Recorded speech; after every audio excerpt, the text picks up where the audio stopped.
the issue is not whether or not we want a society to be conforming to the Ten Commandments, living under the blessing of living under Deuteronomic blessings, right? Because we're walking under the favor of God and obeying His law.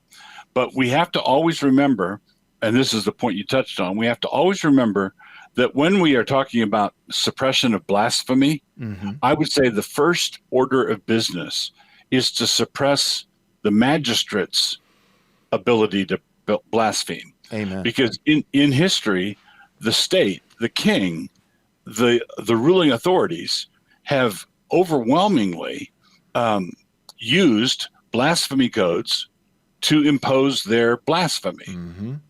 And so we have to fix that problem. Right. Now, at some point, let's say we postulate some ideal Christian republic 500 years down the road, and some atheist loses his mind and goes down to the town square and starts blaspheming the name of God and the mother of Jesus, and just should he be scooped up and taken in? Well, yeah, I think that there are places for the prosecution of blasphemy on that level, but we have to remember that Jesus was executed on a blasphemy charge, right?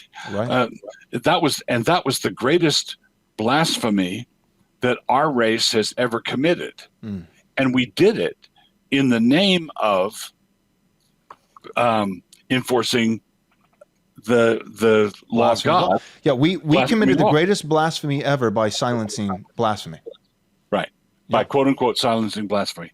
And I want to say, okay, let's fix that problem first. And that means limited government.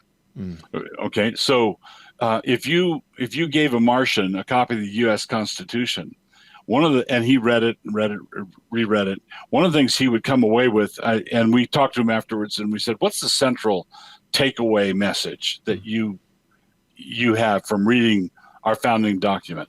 He would say the central takeaway message is never trust an American. Right? Never try, and particularly never trust an American politician with power. Right. All right. That's why the separation of powers. That's why the checks and balances. We have our system was a genius system for spreading the power as thinly as possible.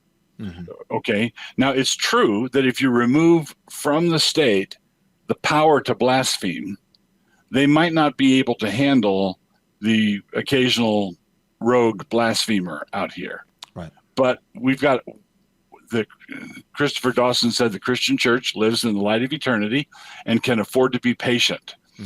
And we're post-millennial. We want to be patient. Right. And so as we are making our way toward this better society, we want a society in which blasphemy is not tolerated by anybody, right? Particularly by the state.